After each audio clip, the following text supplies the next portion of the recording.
If Brandon tells you this was an accident, do not believe him. Those were the last words Claire Donovan typed into a note that nobody would discover for days. At the time, nobody knew the message existed. Nobody knew it was hidden inside a phone sitting silently in a hospital locker. And nobody knew that one sentence would eventually bring an empire to its knees. Beep, beep, beep. The steady rhythm of a heart monitor echoed through a private hospital room overlooking downtown Seattle. Claire lay motionless beneath crisp white sheets. Her long light brown hair rested against the pillow.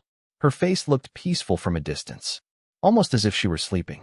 But nothing about the situation was peaceful. A nurse quietly adjusted in 4-line before stepping back toward the door.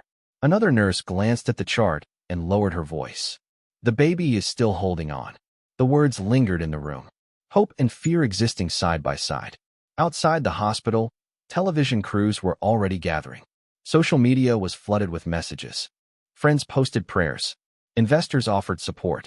Local news stations repeated the same headline every hour. Millionaire entrepreneur Brandon Whitmore had released a public statement describing the incident as a tragic accident. Most people believed him. Why would they not? Brandon Whitmore was successful, respected, and admired. He donated money to children's hospitals. He sponsored community programs. He appeared on magazine covers beside his beautiful pregnant wife. To the outside world, they were the perfect American success story. But perfect stories often hide imperfect truths. Down the hallway, 2 men stepped out of an elevator. Neither looked interested in the reporters downstairs.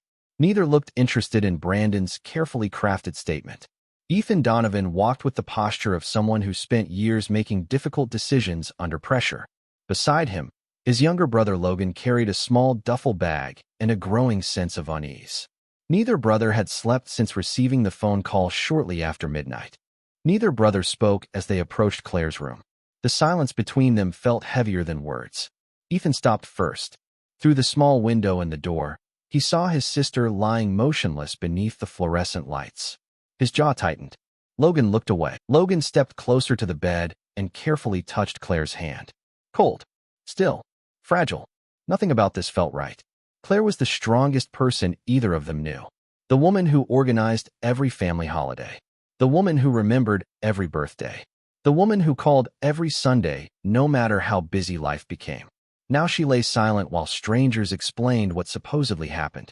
Ethan stared through the window toward the parking lot below. Something felt wrong. Not emotionally wrong. Logically wrong. Brandon's statement had been released less than 3 hours after Claire arrived at the hospital. Too fast. Too polished. Too prepared. As if someone had already written the ending before the story began. Then the door opened. A doctor entered carrying a chart. His expression was professional but cautious. Family. Ethan nodded. The doctor hesitated before speaking. There is something you should know. Both brothers looked up. Before she lost consciousness, the doctor continued. Your sister repeatedly asked for her phone. Logan frowned. Her phone, not the hospital reports. Not the endless stream of questions waiting outside. Her phone. Claire had apparently been desperate to reach it during the last few moments she was able to communicate. That fact followed him like a shadow as the doctor quietly left the room. For several seconds, neither brother spoke. The steady rhythm of the heart monitor filled the silence. Logan looked down at Claire and slowly shook his head. She knew something, he said. Ethan did not answer immediately.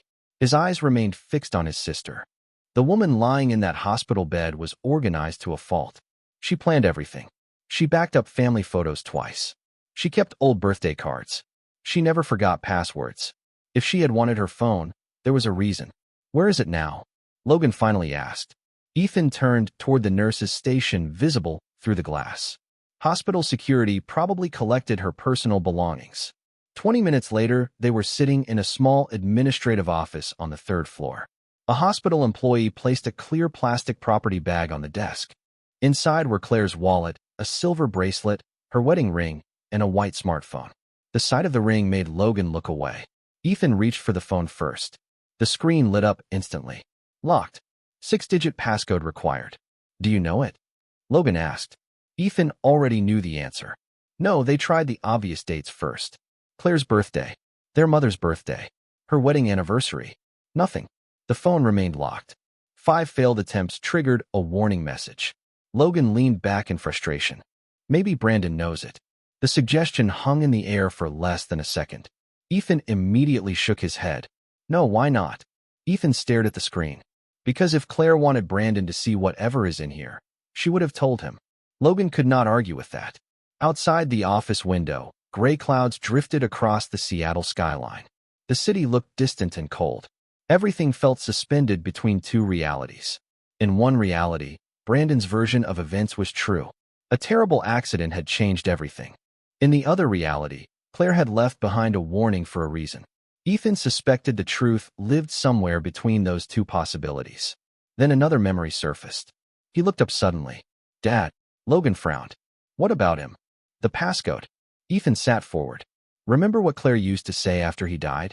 Logan's expression slowly changed. Their father had passed away when Claire was 16. Every year afterward, she visited the same lakeside bench on the anniversary. She never forgot the date. Never. Ethan entered the numbers carefully. For a brief moment, nothing happened. Then the screen unlocked. Both brothers froze. Logan let out a slow breath. You were right. Ethan barely heard him. His attention was already focused on the display. Hundreds of unread messages filled the screen.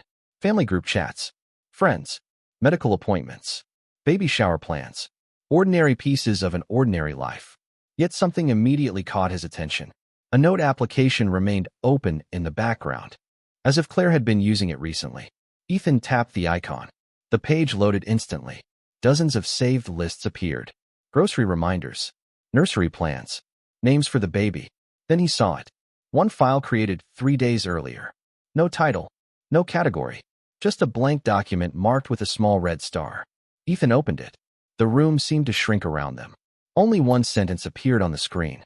7 words. No explanation. No context. Just a message left waiting to be found. Logan read it over his brother's shoulder. Neither man spoke, because the sentence was even more alarming than they imagined.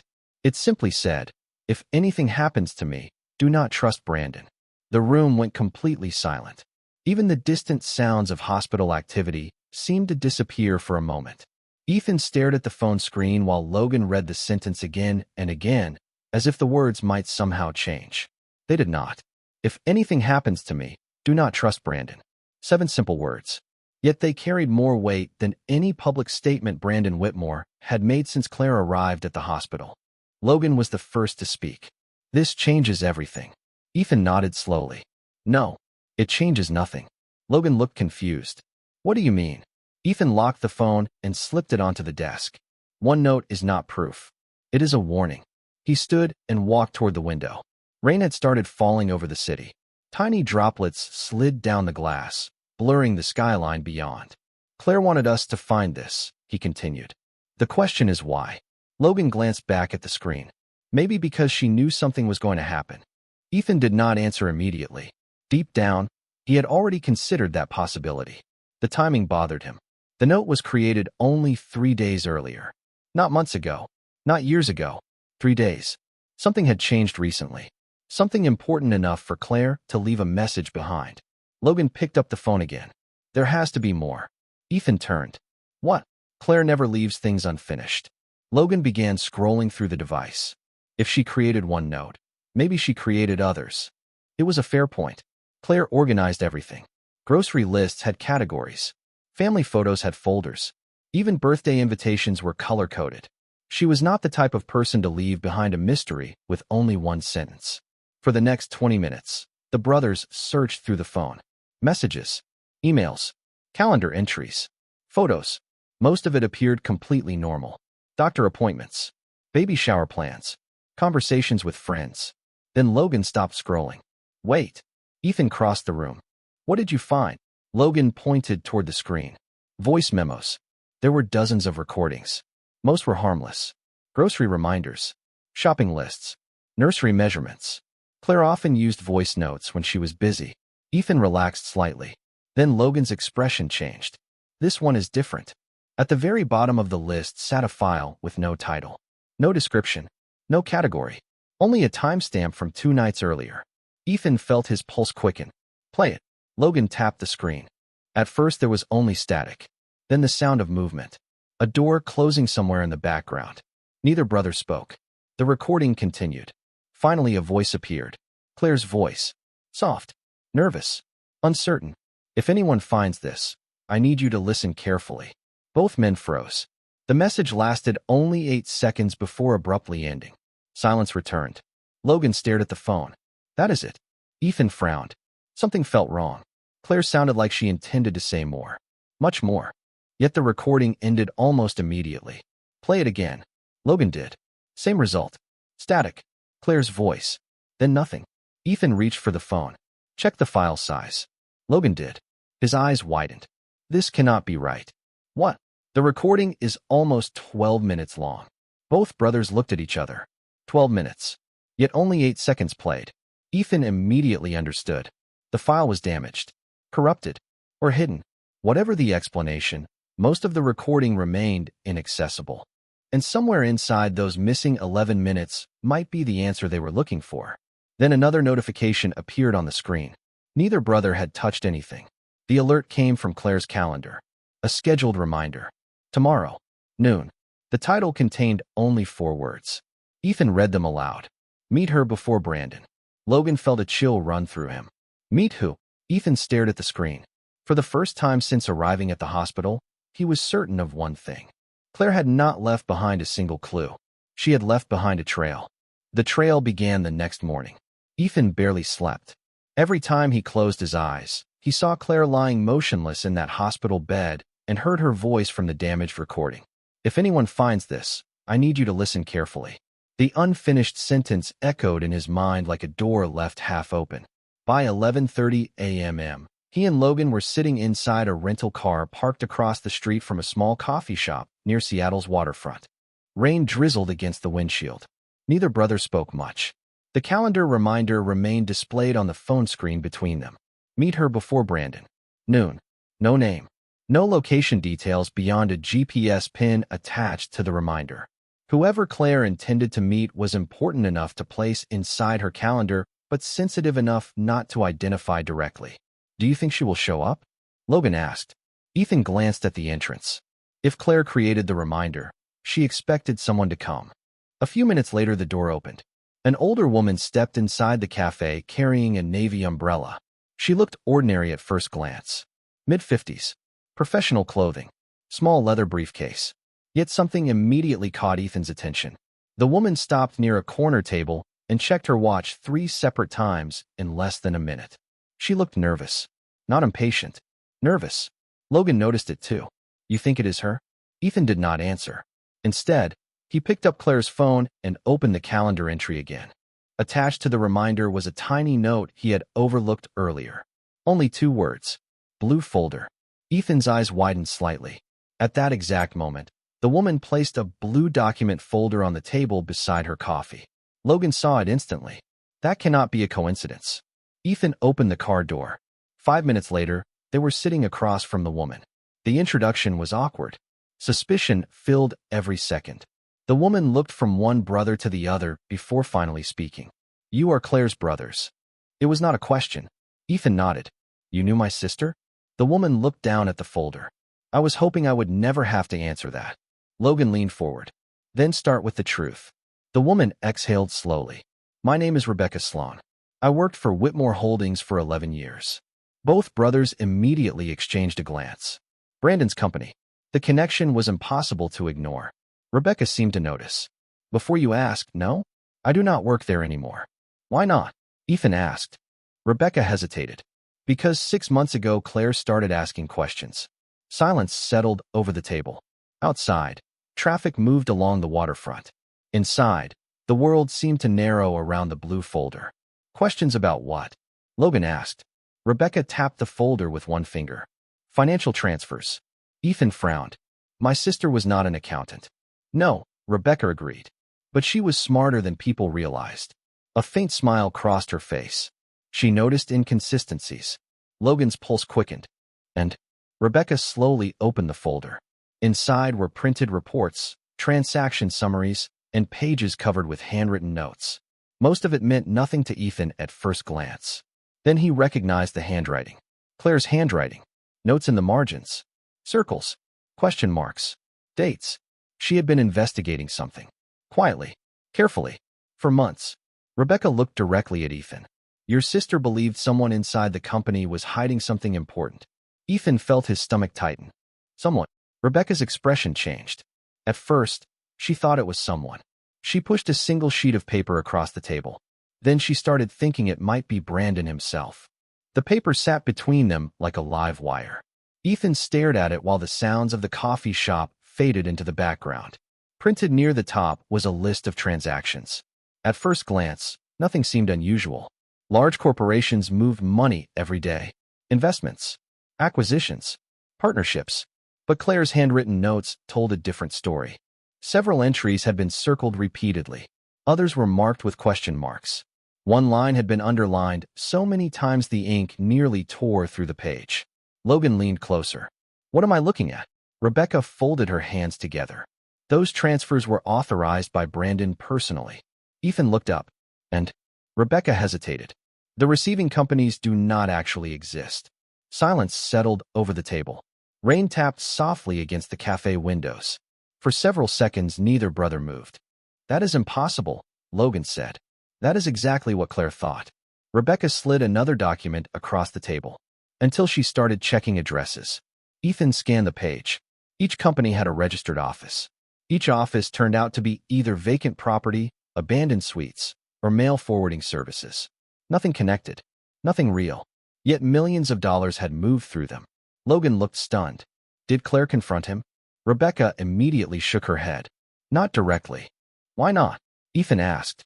Because she was not finished investigating. Rebecca glanced toward the window before continuing. Your sister was careful. She wanted proof before she made accusations. Ethan looked down at Claire's handwriting again. The realization hit harder than he expected. While everyone believed she was planning baby showers and decorating nurseries, she had quietly been uncovering something much bigger. Something dangerous enough to make her leave warnings behind. How much did she discover? He asked. Rebecca's expression darkened. More than she should have. Logan frowned. What does that mean? Instead of answering, Rebecca reached into the folder and removed a small flash drive. The black plastic device was no larger than a thumb. Yet she handled it as if it weighed 50 pounds. This is why Claire wanted to meet me. Ethan stared at it. What is on there? Copies of everything she found. Logan immediately reached for it. Rebecca pulled it back. Not here. Both brothers looked confused. Rebecca lowered her voice. You are not the only people searching for answers. A chill moved through Ethan's chest. What are you talking about? Rebecca glanced toward the front entrance. 3 days ago, someone broke into my apartment. Neither brother spoke. Nothing was stolen, she continued. Nothing except my backup files. Logan's expression hardened. Did you report it? Of course. She laughed bitterly. The police called it a random burglary. Ethan already knew she did not believe that explanation. Neither did he. You think someone was looking for Claire's investigation? Rebecca nodded. I know they were. Outside, a black SUV slowly rolled past the coffee shop windows. Rebecca stopped speaking immediately. Her eyes followed the vehicle until it disappeared around the corner. When she finally looked back, her face had gone pale. What is wrong? Ethan asked. Rebecca swallowed hard. That SUV has been following me since yesterday. Logan turned toward the window. The vehicle was gone. Are you sure? Yes.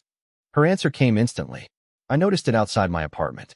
Then outside the hotel where I stayed last night. The atmosphere around the table changed. Suddenly, the investigation no longer felt like old paperwork and unanswered questions. It felt immediate, real, active. Ethan looked down at the flash drive again. Somewhere inside it were answers Claire wanted protected. Somewhere inside it might also be the reason she left behind warnings instead of explanations. Then Rebecca said something that made his pulse quicken. There is one more thing. Ethan looked up. What? Rebecca slowly opened the final pocket of the blue folder and removed a photograph. The moment Ethan saw it, his stomach dropped. The picture showed Claire standing beside a storage locker on the Seattle waterfront. Written on the back in her handwriting were 5 words. If I disappear, start here. The photograph changed everything. Ethan stared at the image while the coffee shop seemed to disappear around him. Claire stood beside a row of storage units near the Seattle waterfront, one hand resting gently against her pregnant belly, the other pointing toward a numbered door. She was smiling, but now the smile felt different. Not carefree, intentional. as if she knew the picture would eventually be seen by someone else. Logan turned the photograph over again. The message remained the same. If I disappear, start here. 5 words. 5 words that sounded less like a warning and more like a set of instructions. Rebecca checked her watch. You need to go there today. Ethan looked up. Why? Because Claire rented that unit under a temporary business name. And Rebecca hesitated. The rental expires tonight. Silence settled over the table. Logan immediately stood. Then we do not have time to waste. Less than an hour later, the brothers were driving through the industrial district near the waterfront. Gray clouds hung low over the harbor. Cargo cranes stretched across the skyline like giant shadows. The area felt completely different from the polished world Brandon inhabited. No luxury towers. No television cameras. No carefully managed appearances. Just warehouses, shipping containers, and rows of storage facilities facing the water. Ethan parked near the address shown in the photograph. The facility looked ordinary.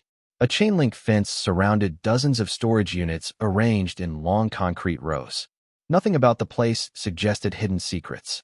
Yet Claire had specifically pointed them here. That alone made it important. They entered the office and approached the manager's desk. An older man wearing reading glasses glanced up from a newspaper. Can I help you? Ethan placed the photograph on the counter. We are looking for Unit 214. The manager examined the image. His expression immediately changed. You knew her? Ethan nodded. The man looked genuinely saddened. She was here a lot. Logan leaned forward. How often? Several times over the last few months. The answer caught both brothers off guard. Several months. Whatever Claire had been investigating, it had not started recently. Did she ever come with anyone? Ethan asked. The manager thought for a moment.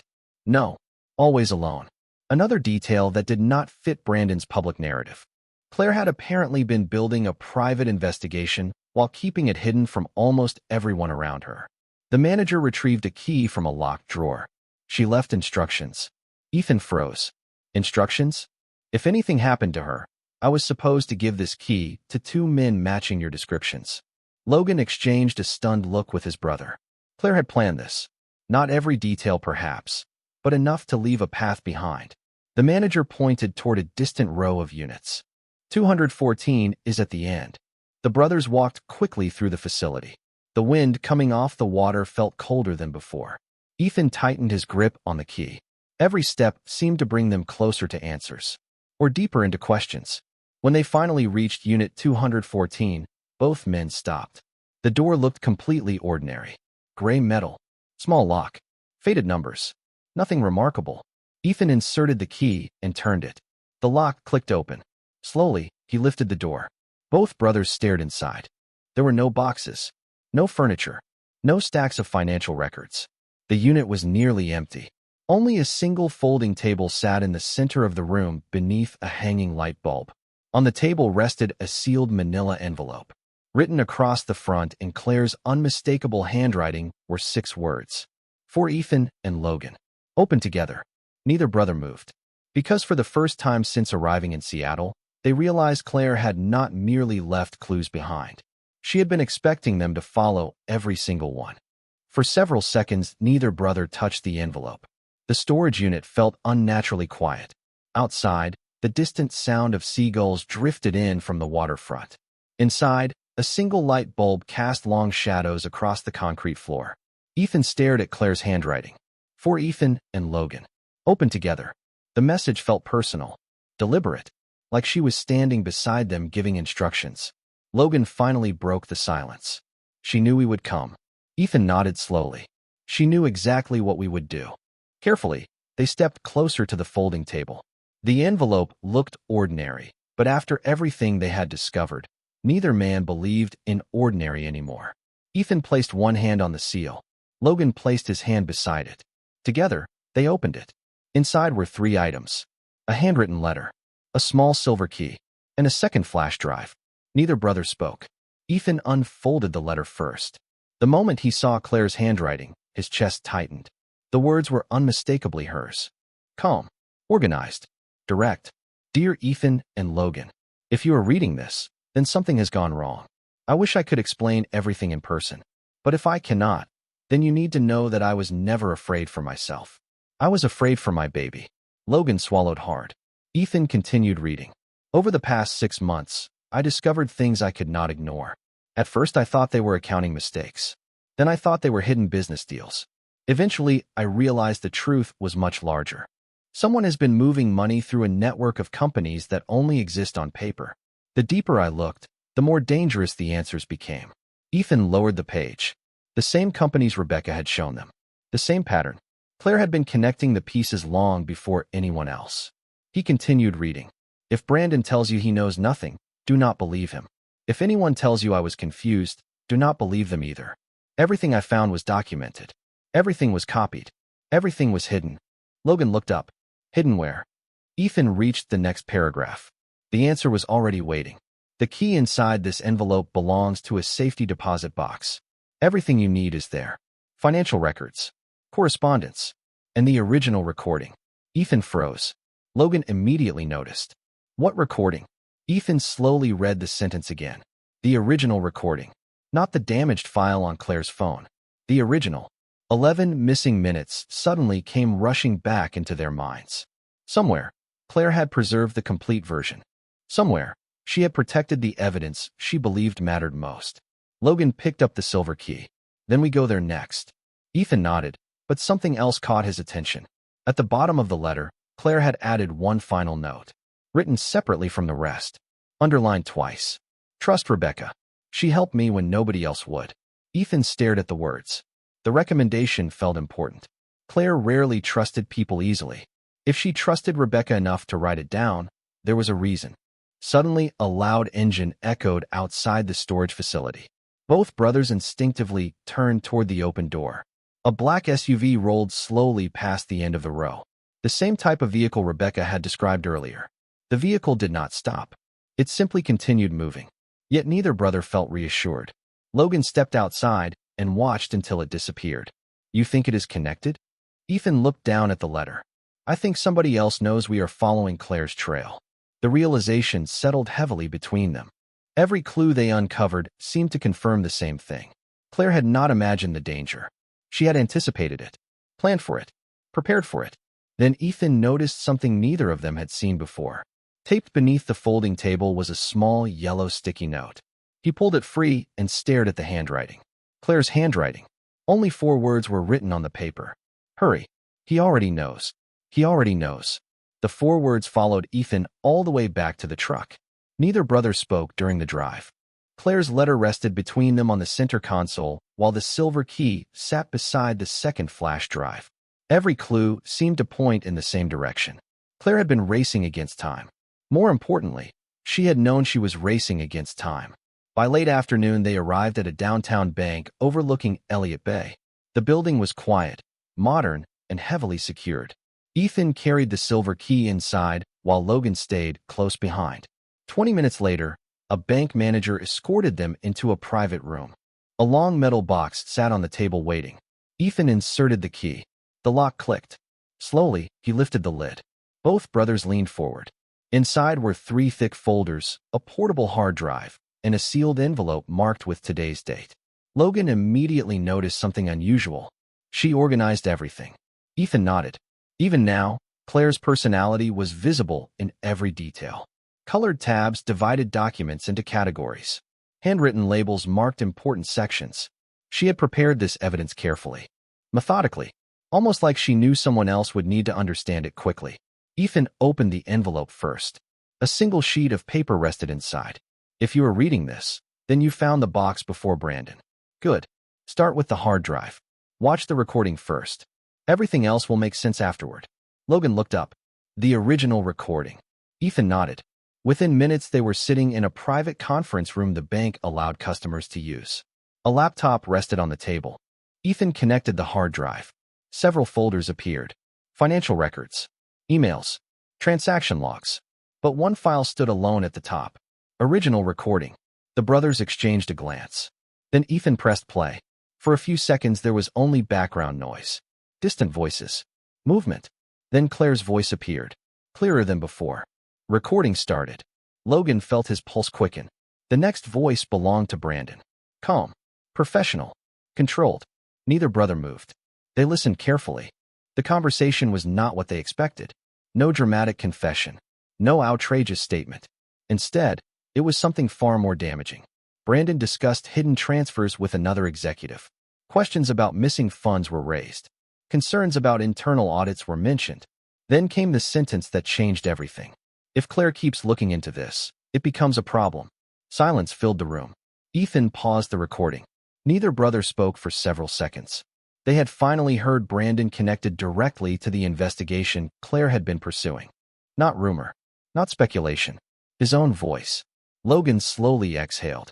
This is why she hid everything. Ethan nodded. She knew nobody would believe her without proof. They continued listening. The recording revealed discussions about secret accounts, fabricated companies, and efforts to keep certain financial activities hidden from public review. By the time the file ended, the brothers understood why Claire had become frightened. More importantly, they understood why Brandon had worked so hard to control the narrative afterward. Then Ethan's phone rang.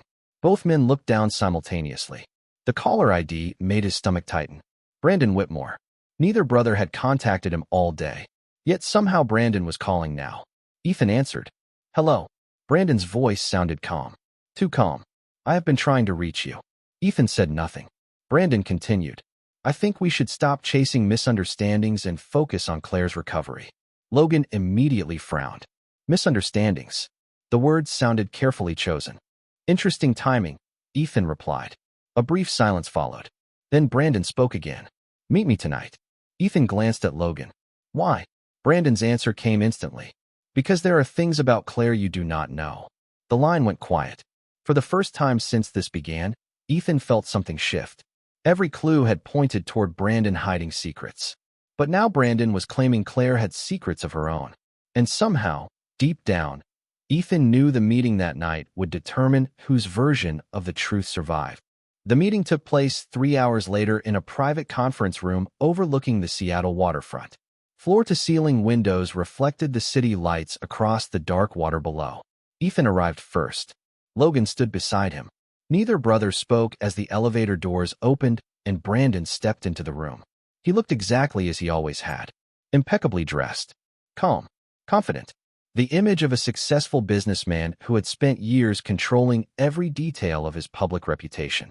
For a few seconds nobody said a word. Then Brandon sat down and folded his hands. I know what you found, he said. Ethan was not surprised. After everything Claire had uncovered, very little surprised him anymore. Then you know why we are here. Brandon nodded. To hear the truth. Logan laughed quietly. That would be a first. Brandon ignored the comment. Instead, he looked out at the harbor. Claire was investigating the company. That part is true. Ethan waited. And Brandon sighed.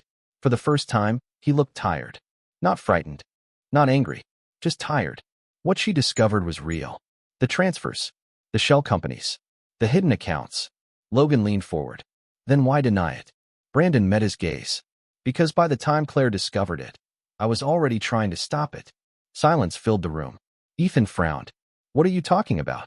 Brandon reached into his briefcase and placed several documents on the table. 3 years ago, a group of executives inside the company created a network that moved money without board approval. When I found out, I began documenting everything. Ethan stared at him. You expect us to believe that? No, Brandon replied. I expect you to read the evidence. Logan immediately picked up the documents. The names matched records from Claire's investigation. Internal audits. Emails. Compliance reports. Brandon continued speaking.